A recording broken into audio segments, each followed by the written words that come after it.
directeur de la planification du BCF, M. Medanex Noël, et monsieur le représentant de la UNFPA, mesdames et messieurs du service du bien-être de la police nationale d'Haïti, madame la représentante du ministère de la Santé publique, mesdames et messieurs membres du bureau du secrétaire d'État à l'intégration des personnes handicapées, mesdames, messieurs de la communauté des personnes sourdes en Haïti et partout dans le monde, mesdames et messieurs, qualité, type, envoyant, mesdames et messieurs.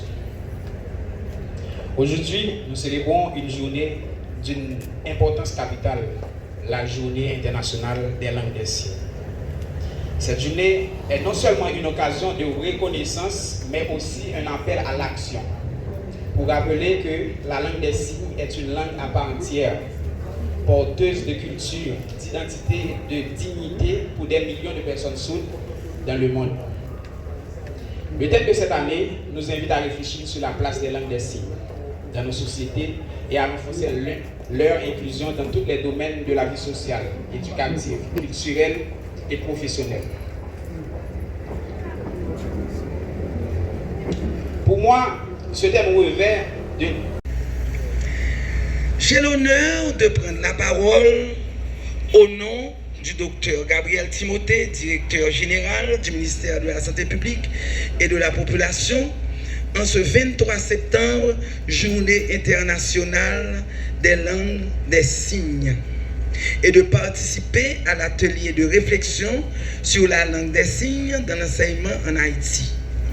Je saisis cette occasion pour vous transmettre les chaleureuses salutations de la direction générale du MSPP et du MSPP en général.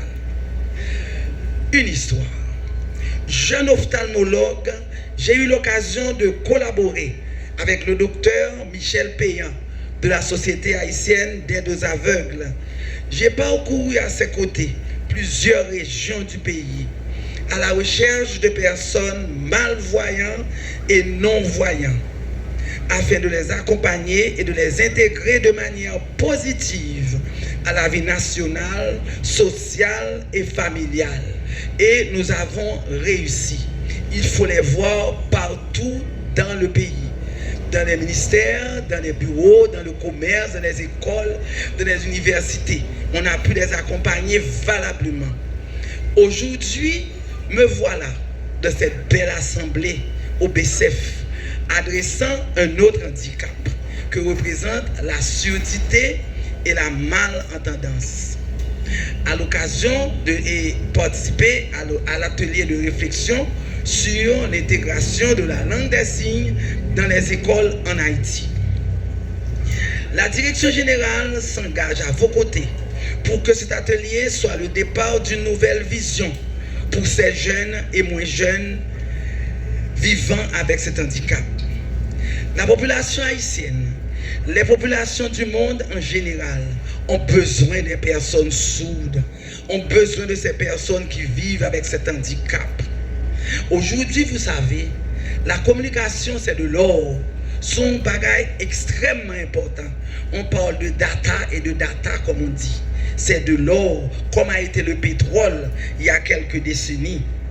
Donc il faut donc enrichir la communication en favorisant par la pratique obligatoire du langage des signes dans les écoles et tout mettre en responsabilité les personnes dirigeant l'éducation pour la pleine réussite de ce projet.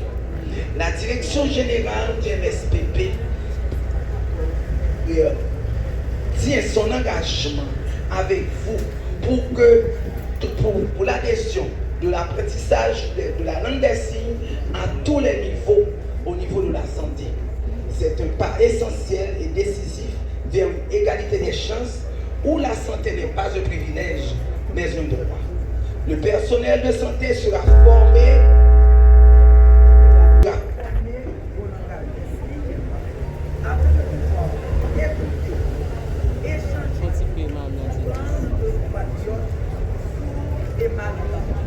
et répondre à leurs demandes. Au nom de la directeur générale de l'STP, je vous souhaite une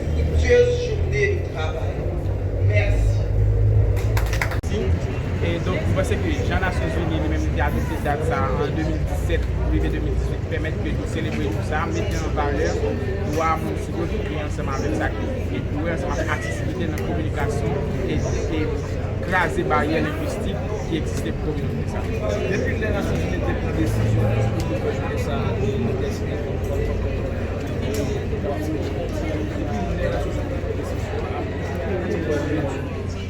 Ok.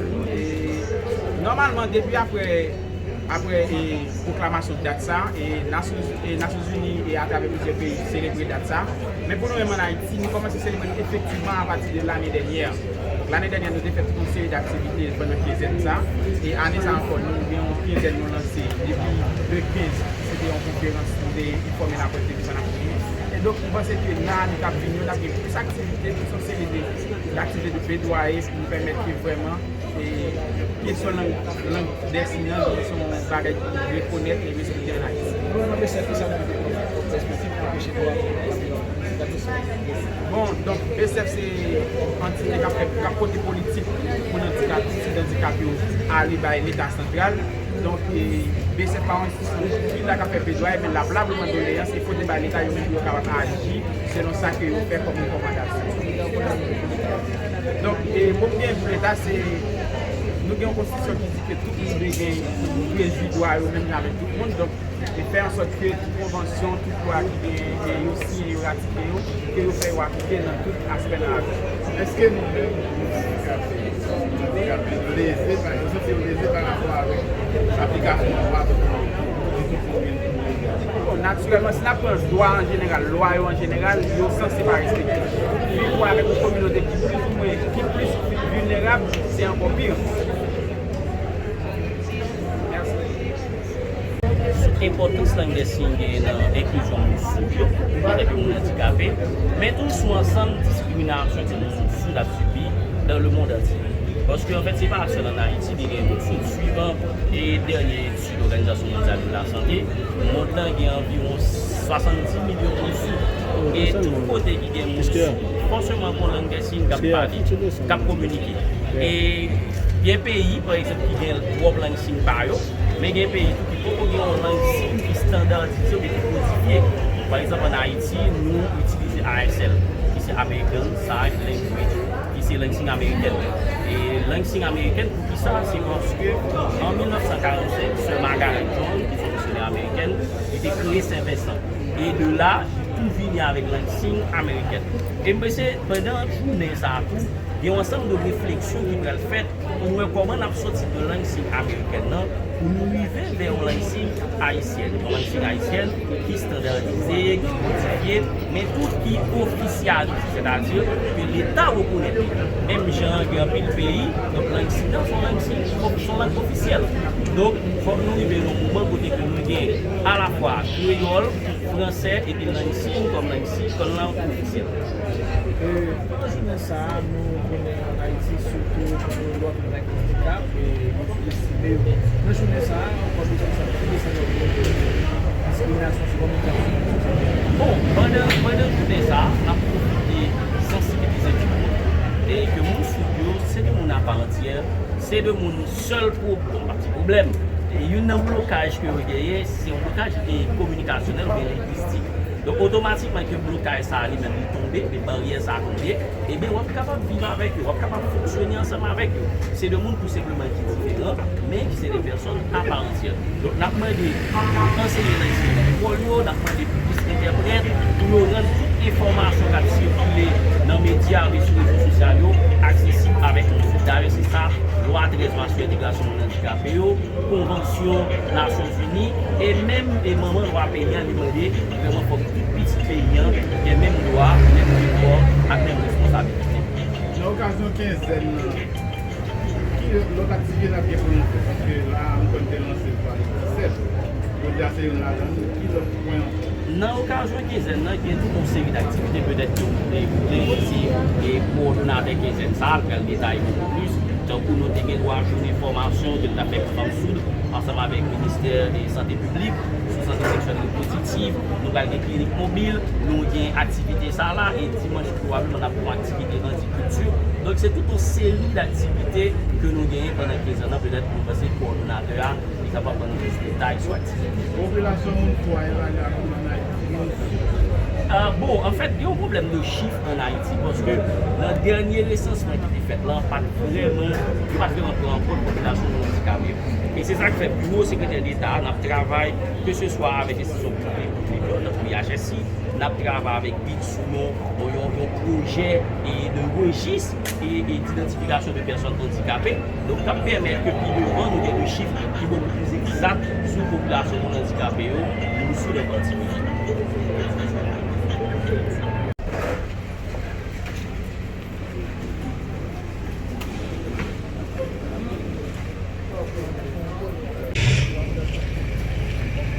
Encore, je vous rappelle que vous participez à la commémoration de la journée internationale des langues des signes, mes chers amis.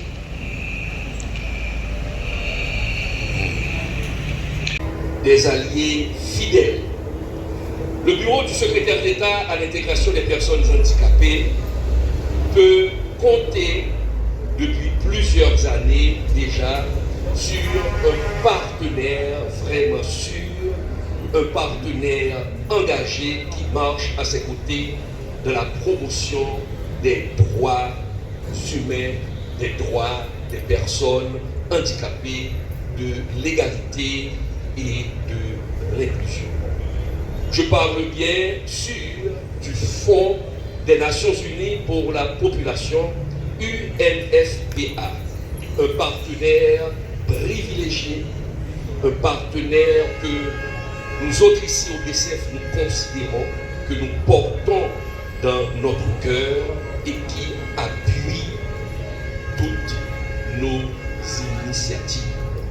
Aujourd'hui, nous avons l'honneur d'accueillir parmi nous le représentant de cette prestigieuse institution, organisation, M. Fritzner Pierre. Je vous demande de l'accueillir très chaleureusement alors que je lui passe le micro pour ces mots de circonstance. Mais la langue des signes n'est pas seulement mon héritage familial, elle est aussi devenue ma profession. En tant qu'interprète, je me suis engagé à servir la communauté coordonnant avec détermination. Excusez, nous voulons faire passer un message clair. La langue des signes n'est pas un luxe, mais un droit fondamental. C'est un outil d'éducation, d'information, de justice et de la liberté. Je lance donc aujourd'hui un appel aux autorités, aux institutions, aux écoles, aux médias et à toute la société haïtienne. Ouvrons les portes à la langue des signes. Intégrons-la partout. Faisons-en un instrument de rapprochement et d'inclusion. En tant qu'enfant de parents sourds et en tant qu'interprète, je porte cette cause dans ma chair et dans mon cœur. Je rêve d'une Haïti où la langue des signes sera respectée, valorisée et transmise aux générations futures. Célébrons ensemble cette journée, mais allons plus loin. Engageons-nous concrètement pour que la langue des signes soit reconnue, utilisée et honorée à sa juste valeur. Temanissa, qui c'est pas un droit monde sans langue signe.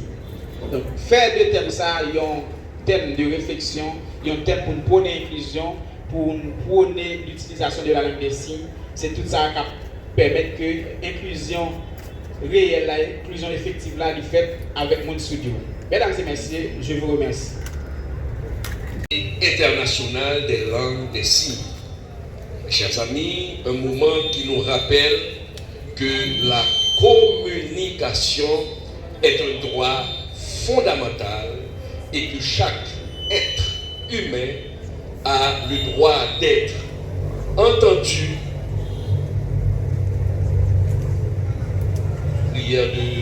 Et au nom de vous souhaiter la plus cordiale bienvenue à cet événement.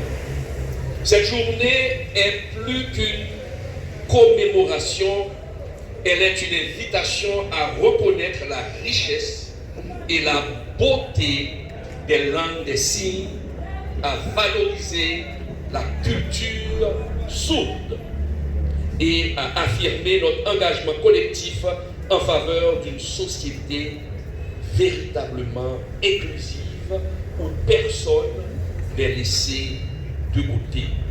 Votre présence, mes chers amis, chers invités, aujourd'hui est le témoignage de votre solidarité, de votre ouverture et de votre volonté de construire un monde où la diversité est une force et non un obstacle.